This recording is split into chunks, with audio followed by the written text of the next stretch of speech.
नमस्कार, मी कस्तुरी. पुढारी न्यूजच्या चर्चा सत्रात आपल्या सगळ्यांचं स्वागत. 29 महानगरपालिकांच्या निवडणुकीचं मतदान तोंडावर आहे आणि अशात सगळ्याच पक्षांकडून जोमानं प्रचार सुरू झालाय. आपली कामं, आपले विचार लोकांपर्यंत पोहोचवले जात आहेत. प्रशासकाचं राज्य अखेर 8 वर्षांनी संपून प्रत्येक महापालिकेत आता महापौर राज करेल. याच सगळ्या राजकीय घडामोडींबाबत आज आपल्यासोबत चर्चा करण्यासाठी आहेत रोखठोक मतं मांडणाऱ्या, निर्भीडपणे बोलणाऱ्या, प्रसंगी आक्रमक मतं मांडणाऱ्या भाजपच्या विधान परिषदेच्या आमदार, भाजपच्या महाराष्ट्र प्रदेश महिला आघाडीच्या अध्यक्षा चित्रा वाघताई. चित्रा वाघ, तुमचं मनापासून स्वागत पुढारी न्यूजमध्ये. नमस्कार. सगळ्यात आधी तर महापालिका निवडणुकीच्या तोंडावरती मुंबईमध्ये एक मोठा ट्विस्ट आला, तो म्हणजे ठाकरे बंधू एकत्र आले.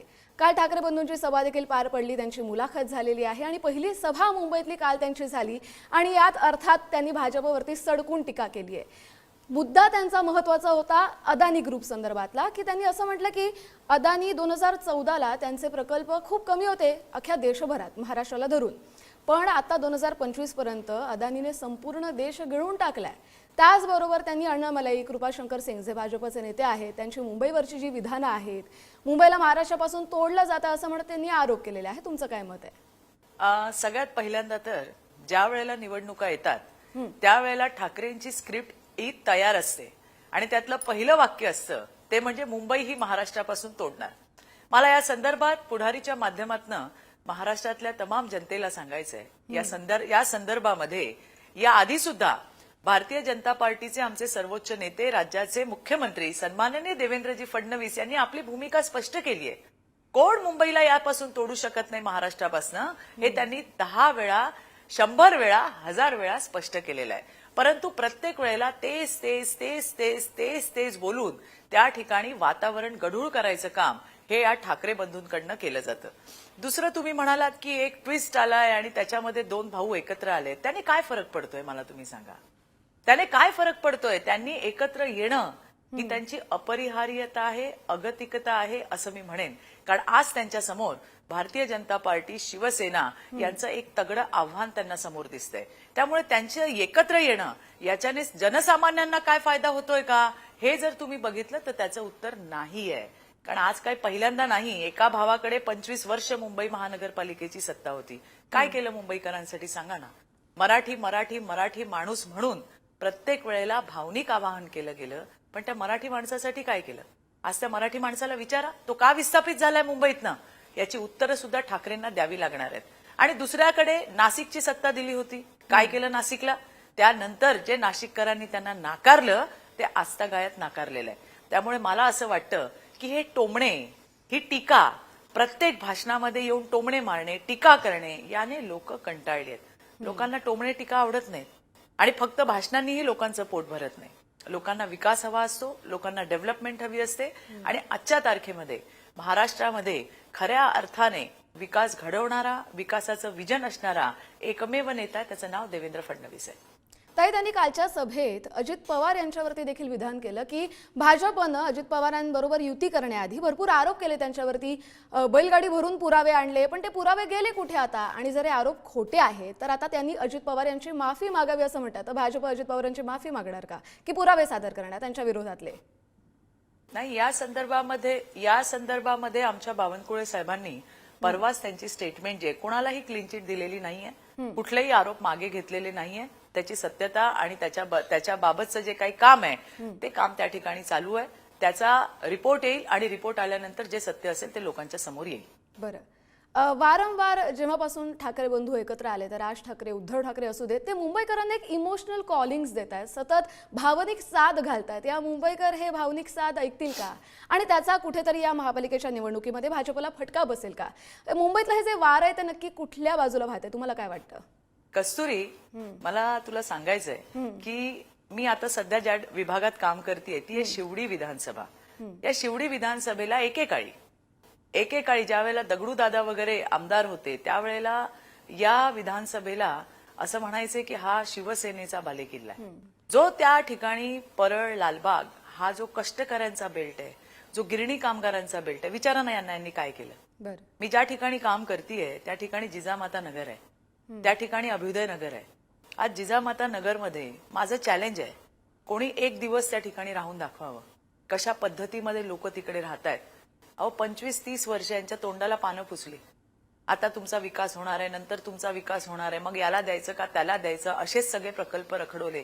10-12 नाही, 25-30 वर्ष. अभ्युदय नगरचा 25-30 वर्ष. त्यांना वाटत नाही मराठी माणसाने चांगल्या घरात राहायला जावं, मोठ्या घरात राहायला जावं. आज त्या ठिकाणी पुनर्विकासाचं काम होतंय. काम कोण करतंय? काम करतात देवेंद्र फडणवीस. आज त्या ठिकाणी अभ्युदय नगरला 641 चौरस फुटाचं घर मिळणार आहे. एक कार पार्किंग मिळणार आहे. 5 लाखाचा कॉर्पस फंड मिळणार आहे. मराठी मराठी मराठी म्हणून बोंब मारता मराठी लोकांसाठी केलं काय ते एक तर सांगा. बरोबर. ठाकरे बंधूंनी हाच मराठीचा मुद्दा असा जोमानं पकडून धरला की मराठी माणसासाठी आम्ही एकत्र आलेलो आहोत आणि मराठी माणूस आता मुंबईतून दूर होत चाललाय, त्याला वाचवण्यासाठी म्हणून ही निवडणूक आम्ही लढवतो एकत्र, असं म्हणून ते एकत्र आलेत. पण मराठी माणसासाठी ही शेवटची कस्तुरी, निवडणूक आहे असं देखील ते सारखं बोलतायत. अरे कस्तुरी, ही शेवटची निवडणूक मराठी माणसासाठी नाही, यांच्यासाठी आहे, यांच्या अस्तित्वासाठी आहे, यांच्या मुलांच्या अस्तित्वासाठी आहे. मराठी माणूस आज ज्या पद्धतीने म्हणजे त्यांचा पक्ष संपेल असं. अगदी 100%. 25 वर्ष, अगदी 100%. 25 वर्ष, 30 वर्ष मराठी मराठी मराठी मराठी आणि मराठी करून मराठी माणसाचं वाटोळं यांनी केलेलं आहे, वाटोळं. आणि त्याच्यामुळे आता मराठी माणूस सजग झालेला आहे, मराठी माणूस हुशार झालेला आहे. त्याला कळतं माझं भविष्य कशामध्ये आहे, बरोबर. त्याला कळतं माझ्या मुलाबाळांचं भलं करायची कशामध्ये, गरज आहे, माझ्या भावनिक मुलाबाळांचं साधं. हित कशामध्ये. हां. प्रॅक्टिकल विचार मराठी माणूस करतोय. आणि ही लढाई, अरे ही मराठी माणसाचीच मुंबई आहे. आणि त्याच्यामुळे ही अस्तित्वाची लढाई ही ठाकरेंची आहे, मराठी माणसाची नाही. ही अस्तित्वाची लढाई ठाकरेंच्या 2 पोरांची आहे. आता यांचं काय होणार याच्यासाठी ते मोठे मोठे काय म्हणतात ते होर्डिंग्स लावले जात आहेत. त्यांच्या भाषणातून ते सारखे सांगतात ही शेवटची वेळ आहे, ही शेवटची वेळ आहे. अरे का बोलायची वेळ आली शेवटची वेळ आहे? कारण शेवटची वेळ आणायला तुम्हीच कारणीभूत आहात. तुम्ही मराठी माणसासाठी काय केलं नाही, तुम्ही मराठी माणसाला भुलवलं, तुम्ही मराठी माणसाची फसवणूक केली. आणि आज मराठी माणूस जागा होतोय तर तुम्हाला तुमचं अस्तित्व हल्ल्यासारखं दिसतंय. हे अस्तित्वाची लढाई निश्चितपणे ठाकरेंसाठी आणि त्यांच्या 2 पोरांसाठी आहे. ते आज त्या ठिकाणी मिमिक्री करून दाखवतात, आज त्या ठिकाणी वेड्यावाकड्या पद्धतीने बोलून दाखवतात. अरे हे बोलायला लागल्यावरती बाई बोलते का बाबा बोलतो हे समजत नाही. आणि हे काय आमच्या देवेंद्रजींवरती टीका करतायत. आणि म्हणून मला तुम्हाला सांगायचंय की टीके टोमणे ही मिमिक्री आहे ना, ही आवडत नाही लोकांना. आज काय केलंय मुंबईसाठी हे मुंबईकरांना तुम्ही विचारा, मी सांगण्यापेक्षा, की आज देवेंद्रजींनी आणि महायुतीने मुंबईसाठी काय केलंय. आणि म्हणून ही अस्तित्वाची लढाई ही ठाकरेंची आणि त्यांच्या पोराटोरांची आहे, मराठी माणसाची नाही. बरं. महायुती सरकारची आजवरची ही बेस्ट योजना आहे, कारण ज्याचा निवडणुकीमध्ये प्रकर्षानं रिझल्ट देखील पाहायला मिळाला. पण याच लाडक्या बहिणींना मिळणाऱ्या आता 14 तारखेच्या हप्त्यावरून काँग्रेसनं त्यांना अडवलंय. त्यांनी निवडणूक आयोगाला पत्र लिहिलंय. त्यांचं असं म्हणणं आहे की हे पैसे म्हणजे लाच आहे, असे सतत ते आरोपही करतात. मतदानाचे 1 दिवस आधी पैसे का द्यायचे असं काँग्रेस म्हणतं.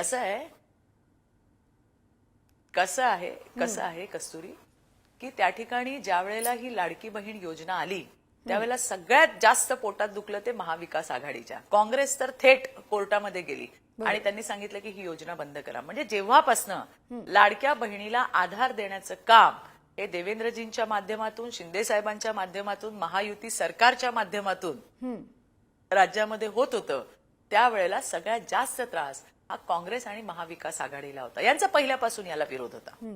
तुम्ही काय केलं रे आतापर्यंत? तुम्ही साधे टॉयलेट सुद्धा दिले नाहीत महिलांना. तुम्ही काय केलं महिलांसाठी? महिला सक्षमीकरण, महिला सशक्तीकरण, भाषण करताना घसे कधी कोरडे व्हायचे नाहीत, इतक्या जोरजोरात बोंबा मारल्या. प्रत्यक्षात तुम्ही काय केलं? आणि आज जी लाच तुम्ही म्हणताय ना, हा त्या महिलांचा अपमान आहे, हे मला या ठिकाणी सांगायचंय. आणि आज महानगरपालिकेमध्ये निवडणुका चालू आहेत. हे जे हप्ते आहेत किंवा ह्या जो त्यांचा जो काही निधी आहे तो राज्यभरात त्या ठिकाणी जाणार आहे. लाच म्हणणारे जे हे आमचे सावत्र भाऊ आहेत ना, त्यांना 15 तारखेला या लाडक्या बहिणी चांगल्या पद्धतीने धडा शिकवतील. हे माझं वाक्य तुम्ही लिहून घ्या.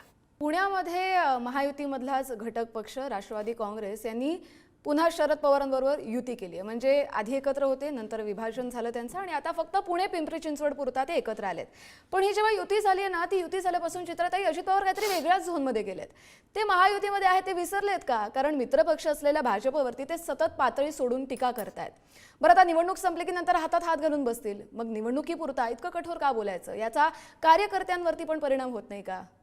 नाही, मला असं वाटतं की हे स्थानिक स्थानिक स्तरांवरती कोणासोबत कुठल्या पक्षाने, त्यांचा पक्ष अर्थात वेगळा आहे, त्यांनी कोणासोबत जायचं, कोणासोबत लढायचं आणि ते ठरवण्याचा अधिकार त्या त्या पक्षाला आहे. मला वाटतं दादांच्या पक्षाने ठरवलं असेल की आम्हाला दोन्ही राष्ट्रवादी एकत्र होऊन लढायचंय वगैरे आणि ते तिथे काहीतरी डिसिजन झालं असेल. मला त्याच्याबद्दल माहिती नाही. मी ऐकतेय, मी पाहतीये. पहिल्या 2 दिवसामध्ये दादा नक्की बहकलेले मला वाटले. दादांनी त्या पद्धतीने स्टेटमेंट पण केल्या. पण मागच्या 2 दिवसांपासून मी हेही पाहतीये की आता दादा पुन्हा ट्रॅकवर आलेले आहेत आणि ते त्या ठिकाणी काय करतायत, काय करणार आहेत याच्याबद्दल बोलताना मला दिसत आहेत. हे माझं ऑब्झर्वेशन फिरतायत. त्यांनी सुद्धा त्याला उत्तर दिलेलं आहे. अजित पवारांचा जो जाहीरनामा नुकताच प्रकाशित झाला त्याच्यामध्ये त्यांनी पुण्यामधल्या पुणेकरांना बसमधला प्रवास मोफत मिळेल असं सांगितलं होतं महिलांना. तर त्याच्यावरती फडणवीस असं म्हणाले की घोषणा करायला आपल्या बापाचं काय जातं. राज्याचे जे प्रमुख आहेत ना, ते राज्याचे प्रमुख जे आहेत ते देवेंद्र फडणवीस जे आहेत. आणि त्याच्यामुळे मला असं वाटतं की ज्या पद्धतीने जाहीरनामे काढले जातात सरकारच्या माध्यमातून, पक्षाच्या माध्यमातून जे काढले जातात ते त्यांना जे वाटतंय, मला असं वाटतं की भारतीय जनता पार्टी आणि शिवसेनेचे जे जाहीरनामे त्या ठिकाणी प्रसिद्ध झालेत, जे आम्ही देऊ शकतो, जे खरं आहे, जे आम्ही देऊ शकतो, जे लोकांना ज्याची गरज आहे आणि ते पोहोचवण्याची आमची क्षमता आहे, तशा पद्धतीच्या घोषणा आम्ही त्या ठिकाणी केलेल्या आहेत. अजितदादांनी पुण्यात काय घोषणा केली आहे मला माहित नाहीये. मी अजून ते पाहिलेलं नाहीये. परंतु मी तुम्हाला या ठिकाणी पुढारीच्या माध्यमातून राज्यातल्या जनतेला हे नक्की सांगेन की भारतीय जनता पार्टीचा जो जाहीरनामा आहे, भारतीय जनता पार्टी शिवसेनेचा जो संकल्पनामा आहे, तो मात्र त्या ठिकाणी पूर्ण होणारा आहे. तुमच्या गरजा लक्षात ठेवून केलेला आहे. आम्ही मुंबईकरांना विचारून त्यांना काय लागणार आहे अशा पद्धतीचं अभियान राबवून त्यातून मुंबईकरांच्या सूचनेमधनं बोलवलेला एक सशक्त आणि त्याचं पूर्णपणे इम्प्लिमेंट करणारा असा हा जाहीरनामा आहे आणि तो आम्ही त्या ठिकाणी करणार आहोत. बरं, मी पुन्हा भाजपकडे येते. जेव्हा महापालिकेची निवडणूक जाहीर झाली त्यानंतर अर्थातच अर्ज भरण्याची प्रक्रिया सुरू झाली. मात्र या सगळ्या दरम्यान भाजपच्या कार्यकर्त्यांमध्ये मोठा घोळ दिसून आला. म्हणजे त्यामुळे असा प्रश्न उपस्थित झाला की त्यांच्यामध्ये डिसिप्लिन आहे की ती संपली आहे. कारण ही जी निवडणूक आहे स्थानिक स्वराज्य संस्थांची, ती कार्यकर्त्यांची निवडणूक आहे. पण त्यांना जी सध्या नाराजी त्यांची जी आहे ती भाजपवर बूमरँग होईल का? कारण त्यांचं असं म्हणणं आहे की स्थानिक पातळीवरती सर्वे केला जातो, त्यामुळे आमचं नाव पुढे केलं जातं, पण जे दुसऱ्या पक्षातून येतात त्यांना उमेदवारी दिली जाते. त्यामुळे त्यांनी खूप रोष पण व्यक्त केला होता. याचा कुठेतरी स्थानिक पातळीवरती भाजपला परिणाम भोगावा लागेल नाही. कस्तुरी, खरी गोष्ट आहे की लोकांमध्ये, कार्यकर्त्यांमध्ये रोष होता. कारण गेली 7 वर्ष निवडणूकच झालेली नाहीये आणि या 7 वर्षामध्ये खूप सगळी लिडरशिप ही पुढे पुढे पुढे येत होती. प्रत्येक जण काम करत होता आणि प्रत्येकालाच वाटतं की मला तिकीट मिळायला पाहिजे, त्याच्यात काही गैर सुद्धा नाहीये. त्यातनं काही घटना घडलेल्या आहेत, ह्या मान्य कराव्या लागतील. परंतु त्याच्यानंतर आमचे नेते हे त्यांच्या घरी जाऊन त्यांनी समजूत काढली आहे. बऱ्यापैकी मला वाटतं 80 ते 90% लोकांना समजवण्यामध्ये आम्हाला यश सुद्धा आलेलं आहे. शेवटी पार्टीची लोक आहेत ती आणि त्यातले सगळेजण आता उमेदवारासोबत प्रचार करताना सुद्धा मला राज्यामध्ये फिरताना मला दिसत आहेत. मग त्या महिला असतील, मग त्या पुरुष असतील आणि जे काही 8-10% ज्यांनी या बंडखोरी केली, ज्यांनी अर्ज मागे घेतले नाहीत, त्यांना मात्र निलंबनाची कारवाई त्यांच्यावरती झालेली आहे. आणि त्यामुळे मला असं वाटतं की 7 वर्षाचा गॅप हा फार मोठा गॅप आहे आणि इतके वर्ष आपल्या निवडणुकाच झाल्या नाही आणि त्यामुळे प्रत्येकाची ती इच्छा असणं यात काही गैर नाहीये. परंतु आता मला तुम्हाला सांगायचंय, सगळेजण हातात हात घालून जो पक्षाने उमेदवार दिलेला आहे त्याच्यासोबत प्रचार करताना दिसत आहेत. बरं, निवडणुका घोषित झाल्या आणि त्याच दरम्यान महायुती असेल किंवा महाविकास आघाडी असेल, त्या 2 युतींमधले जे घटक पक्ष आहेत त्यांचं परमिटेशन्स, कॉम्बिनेशन्स आपण पाहिले. बऱ्याच ठिकाणी शिवसेना भाजप एकत्र आहे, बऱ्याच ठिकाणी शिवसेना राष्ट्रवादी एकत्र आहे, बऱ्याच ठिकाणी भाजप राष्ट्रवादी एकत्र आहे. असे जे कॉम्बिनेशन्स आहेत त्यामुळे ही जी गणितं आपण जुळवतोय किंवा ही गणितं जुळवली जात आहेत त्यामुळे कुठेतरी विचारधारा धुसर होत चालली असं तुम्हाला वाटतं का? नाही, शेवटी विकासाचा अजेंडा घेऊन पुढे जातोय. बऱ्याच ठिकाणी शिवसेना आणि आम्ही भारतीय जनता पार्टी आम्ही वेगळे लढलो, बऱ्याच ठिकाणी आम्ही एकत्र लढलो. शेवटी विकास जो आहे तो केलेला लोकांपर्यंत पोहोचवणं आणि लोकांची पसंती ज्या पक्षाला आहे तिथे त्या ठिकाणी निवडून येणं हीच प्रायोरिटी आहे आणि त्याच तत्वावरती आम्ही सगळ्यांनी मैत्रीपूर्ण लढती सुद्धा त्या ठिकाणी दिलेल्या आहेत आणि त्यातनं नगरपालिकेचे जे निवडणुकांमध्ये रिझल्ट आपल्याला दिसला, आज भारतीय जनता पार्टी 1 नंबरचा पक्ष म्हणून देवेंद्रजींच्या नेतृत्वामध्ये महाराष्ट्रामध्ये आला. मी आता फक्त मुंबईच नाही, इतरही ठिकाणी फिरले, प्रवास केला, त्याही वेळेला लोकांशी बोलले, लोकांशी संवाद केला. त्यावेळेला माझ्या लक्षात आलं की लोकांची विकासाला पसंती आहे आणि म्हणून या महानगरपालिकेमध्ये सुद्धा 16 तारखेला 1 नंबरची पार्टी ही भारतीय जनता पार्टी असेल. बरं, ताई, तुम्ही नेहमीच महिलांचे प्रश्न आक्रमकपणे समोर घेऊन येत असता आणि अशात महिलांसाठी किंवा त्यांच्या सक्षमीकरणासाठी, त्यांच्या सुरक्षिततेसाठी काय उपाययोजना झाल्या पाहिजेत असं तुम्हाला वाटतं, ज्या झालेल्या नाहीयेत किंवा ज्या मार्गावर आहेत? बघा, मी तुम्हाला सांगते की लॉ अँड ऑर्डर महिलांसाठीची जी सुरक्षितता आहे ती अत्यंत महत्वाची आहे आणि त्याच्यामुळे आता 112 सारखी चांगली हेल्पलाईन ही सरकारने त्या ठिकाणी आणली आहे. एवढंच नाही, आपल्यासाठी महत्वाचं म्हणजे ज्यावेळेला लैंगिक अत्याचार होतात त्यावेळेला अत्यंत महत्वाचे इव्हिडन्स असणारे आणि ते शोधून काढणारी, ज्याला आपण फॉरेन्सिक व्हॅन म्हणतो, ती फॉरेन्सिक व्हॅन ज्या आहेत त्या आज देवेंद्रजींनी मला वाटतं 290 व्हॅन्स महाराष्ट्रामध्ये आणल्यात. त्याचा फायदा हा या हरामखोर आरोपींना पकडण्यासाठी होणार आहे. आता तू म्हणशील की काही त्रुटी आहेत का, तर 100% आहेत. मला स्वतःला असं वाटतं की डीव्हीच्या केसेस, डोमेस्टिक व्हायलन्सच्या, ज्या वर्षानुवर्ष चालतात आणि त्याच्यामधून त्या बाईला रिलीफच मिळत नाहीये, तर त्याच्यामध्ये थोडी सुधारणा आणण्याची अत्यंत गरज आहे. काही ठिकाणी प्रशासकीय यंत्रणेवरती सुद्धा ही कामं लवकर लवकर महिलांची व्हायला हवी. फास्ट ट्रॅक कोर्ट्स आपल्याकडे आणखीन चांगल्या पद्धतीने कसे काम करतील त्यासाठी त्या ठिकाणी काम होणं गरजेचं आहे असं मला वाटतं. या विषयांवरती सतत आम्ही त्या ठिकाणी आवाज उठवत असतो, बोलत असतो, मुख्यमंत्र्यांकडे निवेदन देत असतो आणि मला हेही सांगायचंय की महिलांच्या सुरक्षेच्या बद्दल, महिलांच्या सक्षमतेच्या बद्दल, म्हणजे फक्त सक्षम म्हणजे आर्थिक सक्षम व्हायला पाहिजे, या बाबतीमध्ये जेव्हा जेव्हा आम्ही मुख्यमंत्र्यांची वेळ घेतलेली आहे, त्यांच्याशी आम्ही चर्चा केलेली आहे, बोललेलो आहोत, त्यावेळेला प्रत्येक वेळेला एक सकारात्मक असा दृष्टिकोन हा स्वतः मुख्यमंत्र्यांचा त्या ठिकाणी राहिलाय.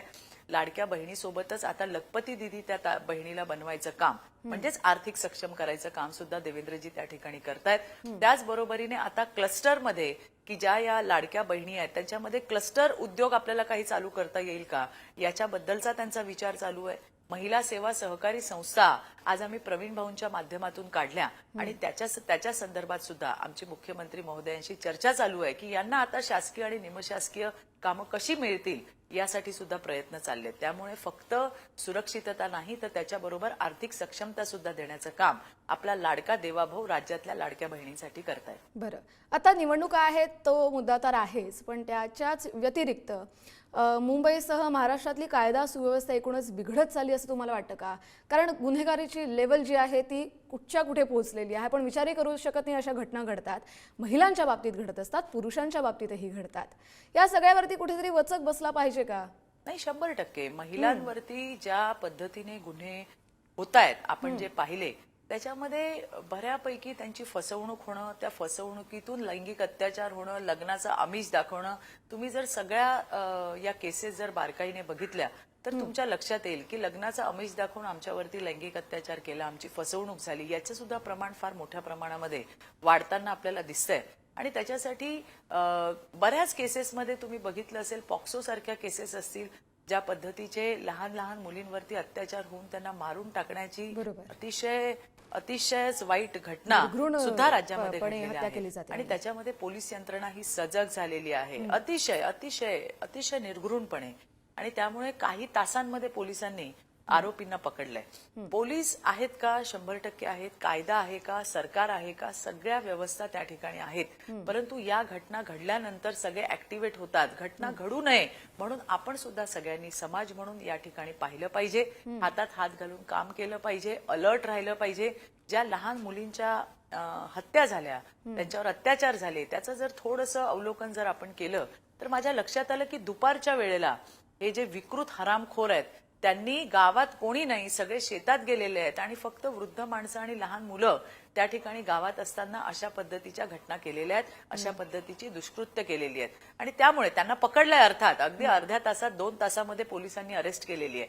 परंतु या घटना घडू नये म्हणून पोलिसांची पेट्रोलिंग गावागावामध्ये ही दुपारच्या वेळेला झाली पाहिजे, ज्या वेळेला गावामध्ये कुणी नसतं. अशा पद्धतीच्या उपाययोजना सुद्धा आपण त्या ठिकाणी सुचवल्यात आणि पोलीस ते पेट्रोलिंग करतायत. सीसीटीव्ही कॅमेरे लावले गेलेले आहेत. त्यामुळे सुरक्षेच्या दृष्टीने जे जे काही आपल्याला करता येतील त्या सगळ्या मेजर्सचं पालन त्या ठिकाणी केलं गेलेलं आहे. आपण सुद्धा, मला असं नेहमी सगळ्यांनाच मी सांगत असते की आपणही रस्त्याने जाताना किंवा प्रवास करताना एखादी बाई, एखादी मुलगी आपल्याला भयभीत वाटली, थोडी गोंधळलेली वाटली तर आपण 2 मिनिटं थांबून तिच्याशी बोललं पाहिजे. तिला जर सांगितलं, तिला विचारलं तर आपल्याला तिला मदत सुद्धा करता येते. आपण सगळे खडबडून जागे होतो जेव्हा बातम्या येतात, अरे इथे अशा पद्धतीने कुणाला मारून टाकले, कुणाला काय केलंय. पण या घटना होऊ नये याच्यासाठी सुद्धा आपल्याला सगळ्यांना समाज म्हणून एकत्र येणं अतिशय गरजेचं आहे. सरकार आपल्यासाठी आहे, पोलीस आपल्यासाठी आहेत आणि कायदे सुद्धा आपल्यासाठी आहेत. एक मुंबईकर म्हणून, नागरिक म्हणून तुम्हाला मुंबईत असे कोणते महत्त्वाचे 5 बदल पाहायचे अगदी बेसिक? बघा, मी सांगते की सगळ्यात महत्वाचं म्हणजे खट्टेमुक्त मुंबई हवी आहे. ट्रॅफिकचा फार मोठा प्रश्न आहे, तो त्या ठिकाणी सोडवला गेला पाहिजे. एसआरएचे प्रोजेक्ट जे काही रखडलेले असतील ते एसआरएची घरं त्या ठिकाणी लोकांना मिळायला पाहिजे. पुनर्विकासाचे जे काही प्रश्न असतील ते त्या ठिकाणी मिळायला पाहिजे.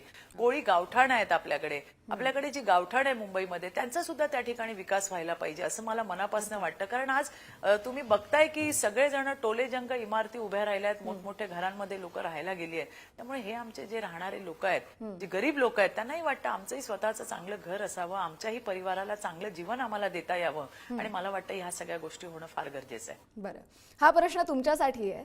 चित्रा वाघ यांना राजकारणाच्या अजून किती पायऱ्या चढायच्या आहेत? पर्सनल लेवलला तुम्हाला कोणता टप्पा गाठायचा आहे?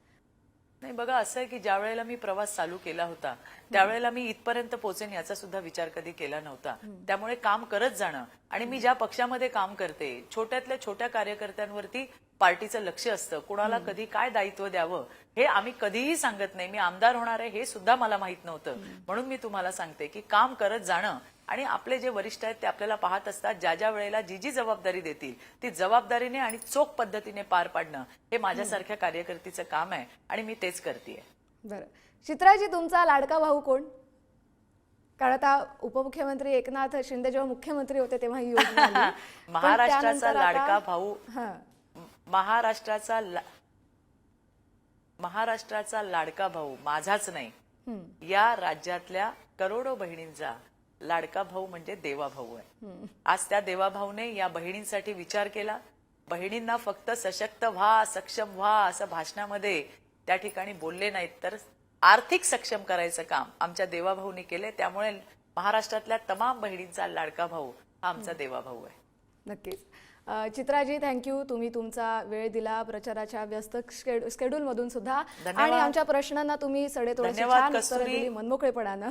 त्यासाठी थँक्यू, आणि तुम्हाला अर्थात पुढच्या वाटचालीसाठी आणि निवडणुकीसाठी शुभेच्छा.